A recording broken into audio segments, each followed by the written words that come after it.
what we're going to be doing in this lecture is looking at how Passover was celebrated during times of scarcity.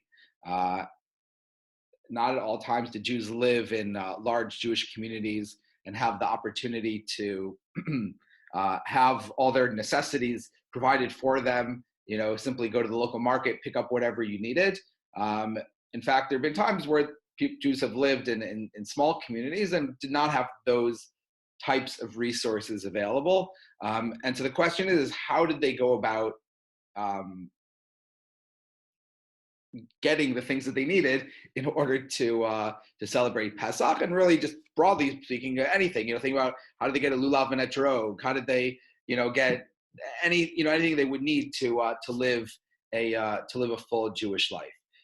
And so I think that's something we're all experiencing a bit this year in trying to get the things we need for Pesach.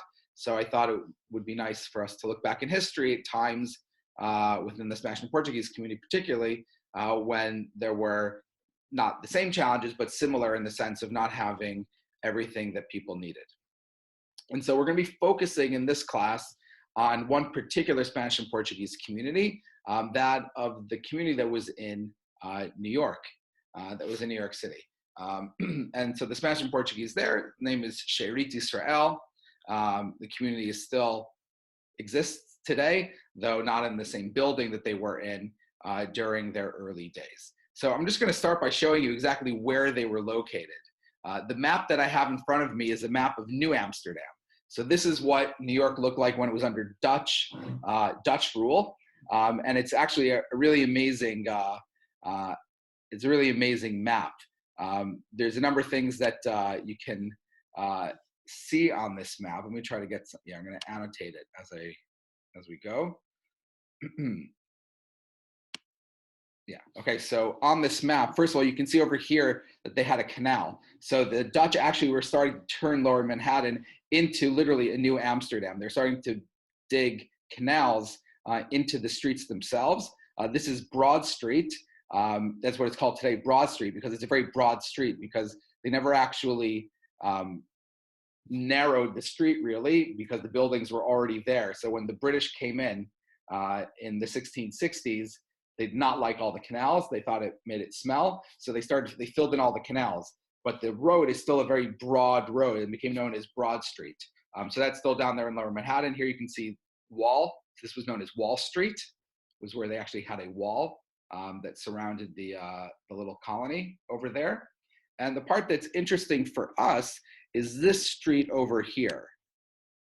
So this street over here is known as Mill Street.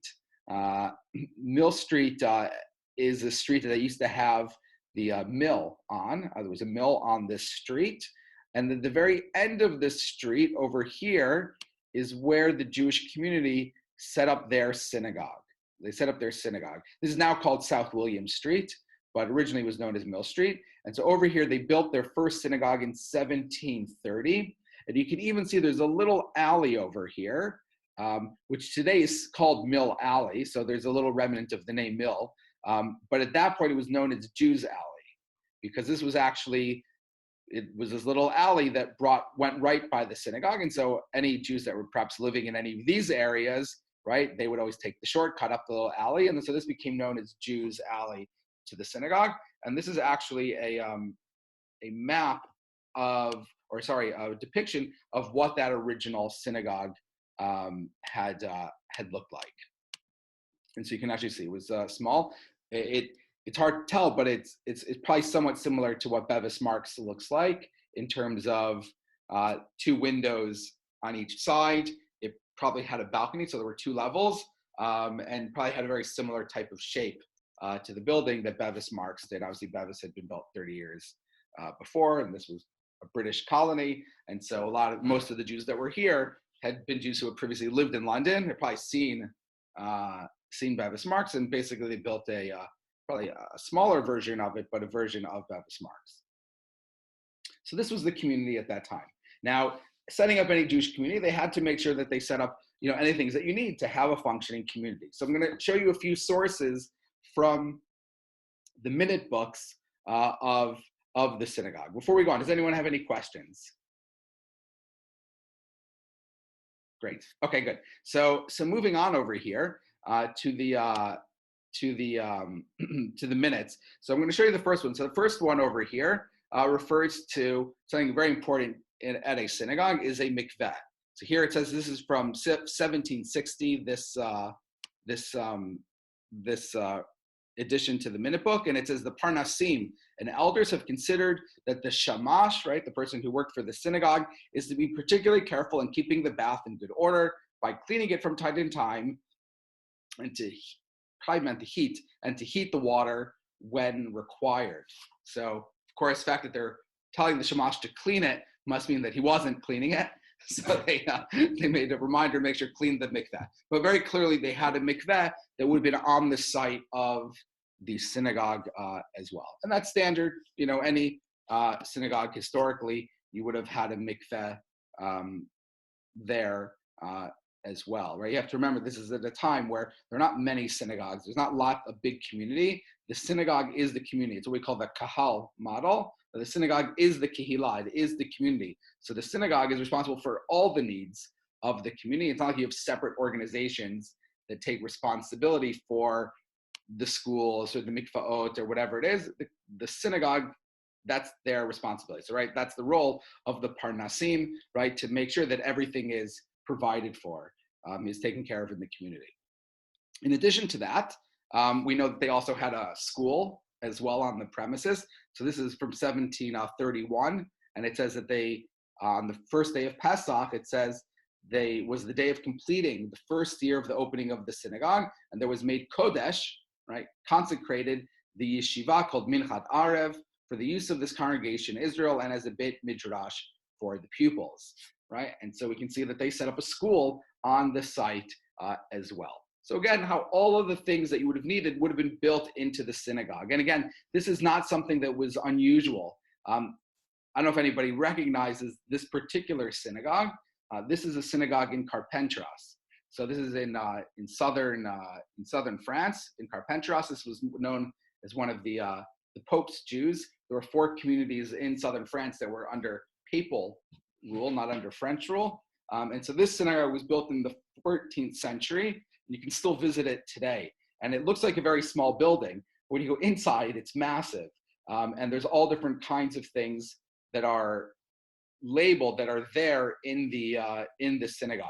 So for example, this is the mikveh in the synagogue. It's built at the very bottom. And when they originally dug this mikveh, the water level was really low. So they had to go incredibly deep to get down to the water basin. And that's why you can see there's so many steps going down. But over time, the water level kept rising. So nowadays, you can see the water, you don't have to go all the way to the bottom to get to the water. The water is actually near the top. So it's very dangerous. It's not in use anymore, but it's an amazing site. Okay. Now, of course, one thing you would also need as a Jewish community, and this they didn't have a problem with in New York, was kosher meat. In fact, New York was one of the distributors for kosher meat for the Jews, the Spanish and Portuguese Jews that lived in the Caribbean. We know that in Jamaica, they put in orders to have meat would be slaughtered in New York and would be sent down to Jamaica. I guess they didn't have good grazing land, and the climate wasn't right for raising cows and so on. And so the meat had to come from further north. And so New York actually took on that role of distributing those products to other Spanish and Portuguese communities. And you can see that in this source where it talks about that as well. It talked about exactly all the things that they needed, the ways that they had to seal the meat to make sure that it was clear that the meat had been slaughtered properly and checked properly. And so the synagogue had their synagogue seal that they would stamp onto these lead seals that would then get affixed to the meat. And so when it arrived in Jamaica, they would see that, okay, this has been sealed. And so they can be confident that the meat that they're receiving is kosher meat, that it had been slaughtered properly in New York. And so this source basically just talks about those procedures that were done. Okay, so all of that is background. all that is background as we get to Pesach. So the question is, how did they do Pesach? So let's take a look. Does anybody have any questions so far? Okay, great. I have a quick one. Yes. Remind me when New Amsterdam becomes New York. So New Amsterdam becomes New York in 1664. Oh, okay. So way before this community is there. Before which community is where? Sure, Israel. Yeah, well, I mean, there are Jews that are already in New York in 1654 during Dutch times. But basically, it seems that when the British come in, probably most of those Dutch Jews leave. We know that there are a couple of Jews that remain throughout, but most of them leave and probably go back to Amsterdam.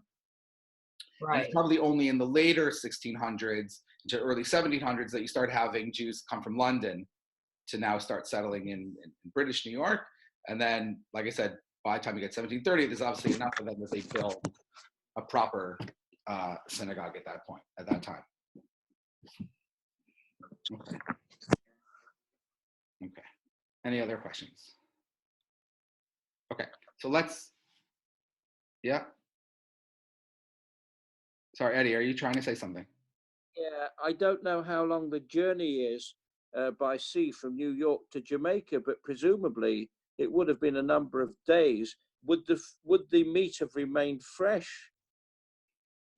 I can't answer that. I assume they were doing it in a way that allowed the meat to be consumed at its port of arrival. Otherwise, it would have defeated the whole purpose. But I don't know how. So maybe they could only do it in winter time when the weather was cooler. Right. Yeah, that's a good question. I don't know. Or they had to dry it. I don't know. That's a good question. I'm not sure. Dry aged beef or salt beef is a Jewish food.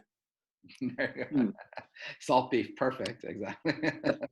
I'm not kidding. That's how they got it there, I think. Yeah, maybe. All right, so let's carry on. Okay, so moving on to other types of things. Obviously, the questions we're going to be looking at are going to be issues related to Pesach now. So to start, I'm going to show you a source that says that they definitely had matzot. They definitely had matzah because it's part of the way that they paid the synagogue employees. They paid them with matzot. So if you look over here, this is from 1728, this source, and it says, and that the officers of this holy congregation may not at any time pretend ignorance of what is at their charge to observe, right? So if you've been hired by the synagogue, you got to do your job. You can never say, I didn't know, right? Everyone has to know what their job is. And then it lists the chazan, it lists the bodek, that's the person whose job was to check the meat after it was slaughtered to make sure it was kosher, and the shamash. And with all of them, among its salaries, right, it also says Passover cakes, right? Here you see Passover cakes, right? And then once again, for the bodek, Passover cakes. And then again, over here, you see, here it actually says matzot. And so you find that all of them, part of their salary was that they would have the matzot provided for them. And you can imagine the matzot would have been expensive, right? It's a commodity which is, specially made. It's a special run to produce it. Perhaps would have been somewhat expensive, as matzah can be, handmade matzot. And so that was part of their salaries. That wouldn't be part of their. They wouldn't have to pay for that themselves. The matzot would be provided for them. The question is where are the matzot coming from? Where are the matzot coming from? And that's what I wanted to investigate with you about what they were doing for matzot. So this is, I'm going to show you some pictures now from Carpentras. Again, this is the synagogue in southern France that we saw before. And here we can see that actually in the synagogue itself, they have facilities for baking matzot. So what we see over here is like a stone table, right, with a very heavy wooden beam on it, and they would put the dough on the table, and they would use that heavy wooden beam to roll it, to kind of flatten the dough, and then to roll it out. They even had machines that they could then push it through to put the holes in it. And then over here, you can actually see the oven that was designated for baking of matzot, and only matzot. So they had, you see this very small building, which I said is larger inside, but they had spaces dedicated that they would only use, right, for 2 weeks a year for Passover, right? It was so important that they had space that, in limited space, that would be used for preparing for Pesach, to make sure that they would always have what they needed. So it wasn't unusual at that time for synagogues to have built into them ovens for the baking of matzot. However, that doesn't seem to be the case in New York. They did not have a synagogue oven, as it were, for the baking of matzot. So the question is, where did they get their matzot from? This was a small community, a couple hundred Jews. It was very, it's not at all what you think of New York today. There were a couple hundred Jews in the whole colony. In all of what becomes the United States, there were maybe 2,000 Jews. We're talking about a really small Jewish community at that time. So I came across a really interesting source in the minute books of Shearith Israel in New York that says the following. It says that Peter Marshak, right, this is from 1757, baked matzot from a bill received by his son Isaac Marshak for matzot to various persons on account of the congregation. So it seems that there was a fellow Peter Marshak who was baking the matzot for the members of the community. I did a little search and found that there was a Peter Marshak in New York, but interestingly, he was not Jewish.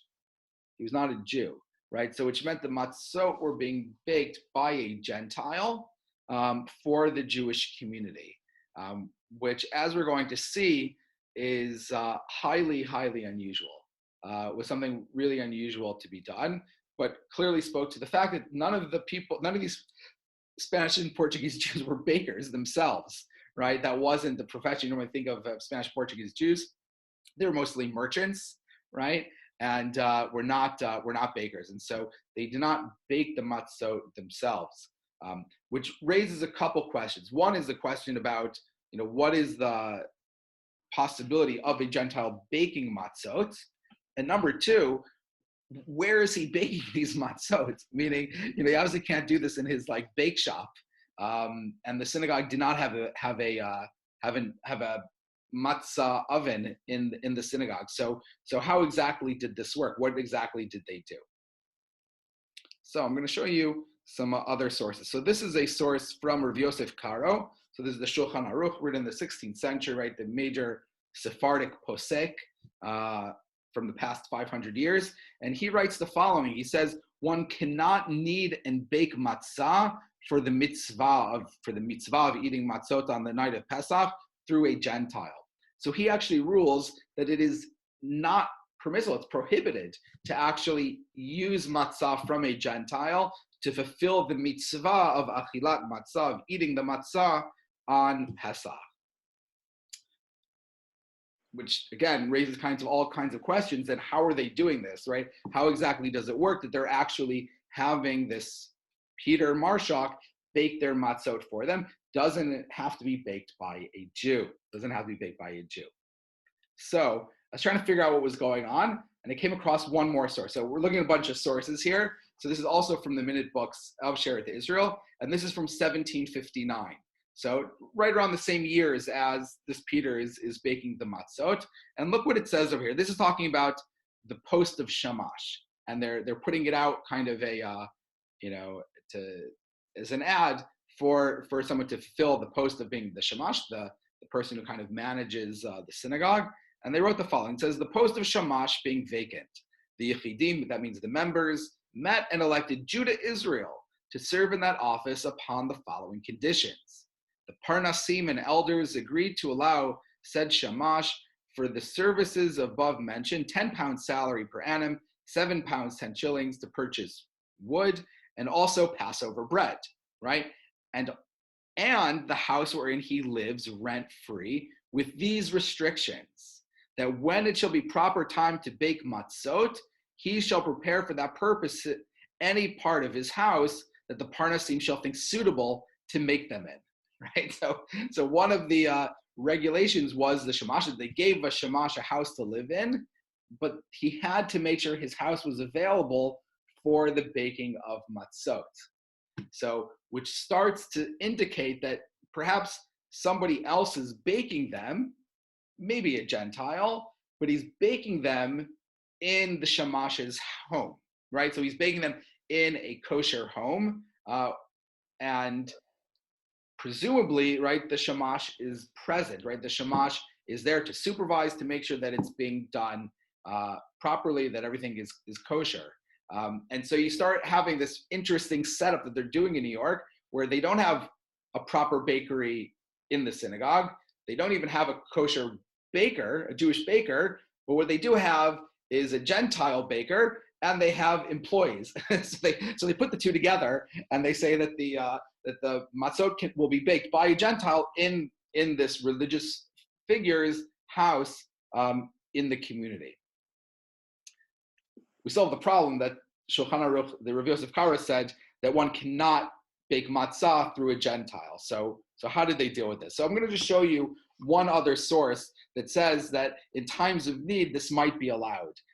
The source I'm going to look at is a much later source, 20th century, from the Mishnah Berurah, which is an Ashkenazi source, but he quotes other opinions, which is why it's a useful source to look at. So let's take a look over here. I'll just read to you this quick translation that I wrote of some key passages in it. So he writes over here, he says, it requires intent for the mitzvah, right? Meaning when you bake matzot, you have to have intent when you're baking the matzah that you are doing it for the mitzvah of matzah. You can't just be baking flat breads. You have to be doing it for the mitzvah. And this intent cannot be done by a Gentile, right? This cannot be done by a Gentile, right? Because the idea is that it has to have religious intent. And how can have a Gentile have religious intent for a Jew? And he continues, he says, many halakhic authorities don't allow this, even if a Jew is standing over him, omed al gabav, and reminding him to have intent for the mitzvah, and you will not fulfill your obligation at all, right? So even if you have a Jew that's present with the Gentile and telling him, this is for matzot, this is for matzot, this is for matzot, it doesn't work. It doesn't work. The Gentile can't truly have intent for the mitzvah the way that a Jewish person would. But, there's always the but there are those who are lenient in this fashion. For we say that he is doing it on the intent of the Jew, where we actually say that it's true. It's not that the Jew is giving him the intent, but in a sense, because the Jew is with him, it's the Jew's intent which is still valid because he is supervising it. So you're not relying on the Gentile's intent, it's the intent of the Jew. And the Bach and the Magen Avraham, who were major rabbis in the kind of early modern times, write that one can rely on this view when there is no other choice. However, it is good for the Jew to help out a bit, right? So what they essentially say is that at the end of the day, if you have no other choice, you can have a Gentile do it. You should have a Jew with him who's having the intent for it, but the Jew should try to do something. So, help put it in, help knead the dough, do something to participate in the process of making the matzah. And while not ideal, if there's no other option, that's okay. And so what it seems clear is that that's in fact what they must have done in New York. They didn't have a baker, they didn't have a bakery, but they had a non-Jewish baker and they had a Jewish home. And so they brought the two things together and they were able to produce matzot for Pesach, not in the ideal way, but in a way that was still halakhically valid, in order that people could fulfill the mitzvah, that they could still have matzot to eat during the festival. So this is one interesting kind of leniency that was used during a time of what would have been limited resources, as it were, for a tiny Jewish community. But again, you can see the levels they went to make sure that they at least did get matzah in one fashion or another. So that's one thing. There's essentially two things you really need on the night of Pesach, right? You have to have matzah, right? There's a mitzvah to have matzah on the night of Pesach. And we know the other thing that you have to have on Pesach is wine. You also have to have wine on Pesach. We know that according to the Talmud, one is supposed to have 4 cups of wine. One's supposed to have 4 cups of wine on Pesach for the Dalet Kosot. And you're supposed to have wine. There's a whole question about grape juice. Can you do grape juice? But you're supposed to be having that on Pesach. So the question is what did they do in colonial America? Again, they didn't have we know that wine has to be produced by under Jewish auspices. So again, in Europe, that would have been possible with large Jewish communities where there would have been kosher producers, but in very small Jewish communities in far-flung Americas, they wouldn't have had those possibilities. So what did they do on Pesach, right? What did they do for wine? We know that during the year, if you don't have wine on Shabbat for Kiddush, you can get away sometimes with some other things, Chomar Medina, right? The drinks of the land. So maybe they had some kind of whiskey or something. It's hard to know. But on Pesach, you're supposed to have wine. So what in fact did they do? So I'm going to share with you a source from the 19th century, which is a really, really wacky source, which I think again speaks to the reality of a limited Jewish life in those early days in America. So this source is going to be a quote from this fellow over here, Mordechai Emanuel Noah. He's probably not familiar to most of us, but he probably was the most well-known Jew in America in the early 19th century, early to mid-19th century. He had his own newspaper, and he became an ambassador, I think to Tunisia or something like that. He was a well-known Jewish figure in America. He lived in a couple places, but predominantly he was in New York, and he was asked about what Jews do on Passover,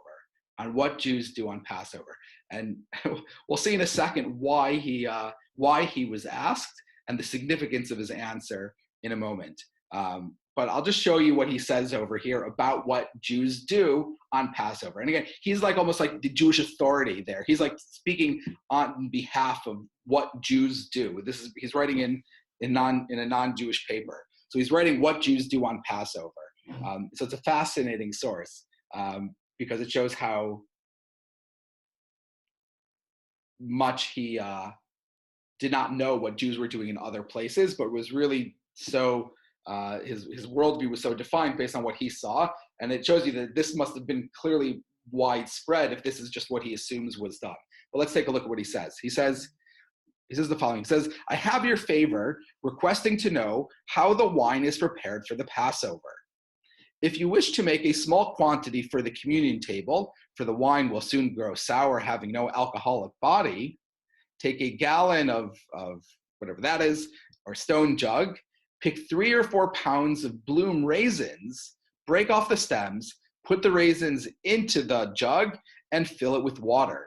Tie a rag over the mouth and place the jug near the fire or on one side of the fireplace to keep it warm.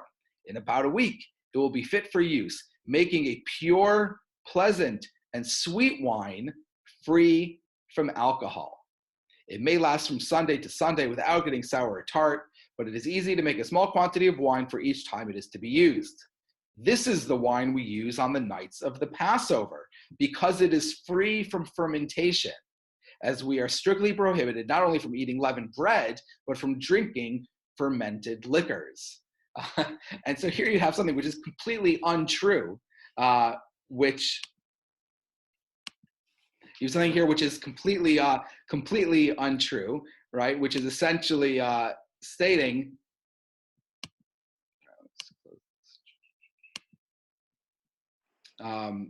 which is completely untrue, which is essentially bringing up this issue of that he thought that you weren't allowed to have wine on Pesach. And the reason he thought was because it's obviously to make alcohol, it has to be fermented, and did not want to, and therefore felt that regular wine would not be permissible, and in fact, it would be required to have this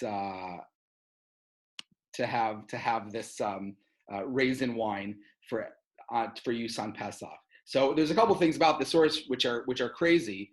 One of which is just the fact that he thought that wine was not permitted to use on Passover, even though there's specifically a mitzvah to drink wine on Passover. He thought you shouldn't have wine on Passover because it was fermented, and he for some reason extended the problem of leavened bread to any kind of leavening process, and therefore said that raisin wine would be the only option. And that clearly not only did he believe that, but clearly that's probably just what he saw around him. So it seems that in 1840s, that was the common thing happening in the Americas, is that people were using raisin wine on Passover, which probably came about that they weren't able to get kosher wine, and so they used raisin wine instead.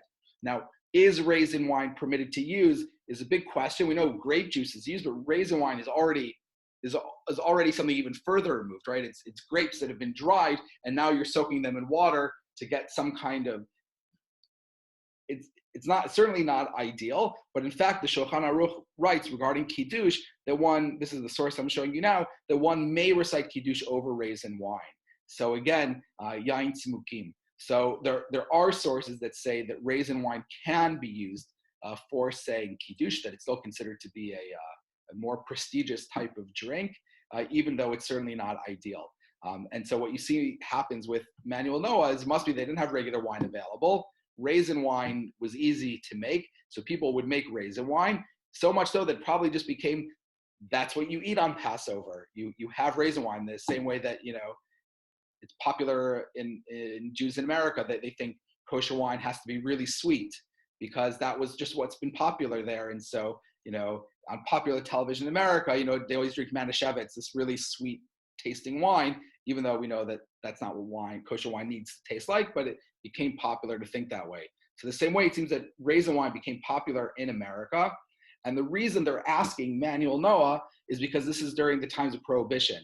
So Prohibition won't really, really kick off until the early 1900s, but there are already those in America, Protestants, who want to outlaw alcohol, and they want to use the Jews to prove that you don't need alcohol to fulfill religious responsibilities, right? That would have been the big question on the appropriateness of prohibition, is that if for religious duties one has to drink wine, then it must be prohibition is against the Bible. But if even according to the Bible you don't need to drink wine, then it shows, look from the Bible that the wine is a bad thing and you can drink other things. You're not supposed to drink wine. So they were trying to use the Jews as a way to prove that. And Manuel Noah played right into that because he thought that that's in fact was the case, that we don't use fermented wine on Passover, even though that's not true. Be that as it may, what the source is great is that it does show that in colonial America, in early America, where they didn't have wine, they were coming up with other things that they could use in order to fulfill their Passover responsibilities. And so we see another example of what Spanish and Portuguese Jews did in times of scarcity when they lived far away from large Jewish communities in order to fulfill the mitzvah, perhaps not in the ideal fashion, but at least in an appropriate way, so they could still celebrate the holidays and do the mitzvot as best possible. So this is just a little chapter from history of scarcity. We find ourselves in a different type of situation today, but similar in that we don't necessarily have, not everyone has everything they need. Hopefully, at the very least, everyone can get matzah and wine. That's kind of the basis. There's other things one should try to get as well, to get some kind of leaves for maror and so on. But those are kind of like the key things for the mitzvah that we have on Pesach. It's a challenging year, but we're going to do our best with what we have. Obviously, if anybody needs any assistance with any of that, please let me know, and I'll be happy to help out with that. Does anybody have any questions?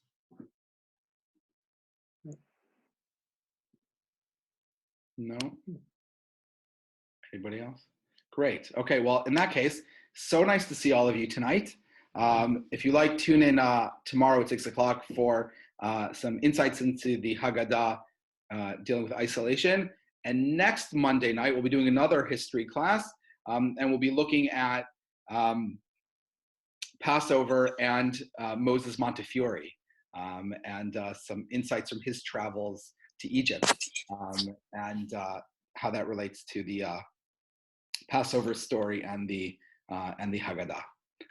Otherwise, wish everyone well, and speak to you soon. Have a good night. Thank you very much. Pleasure. Good Thank you, Rabbi. You're welcome. Thank you.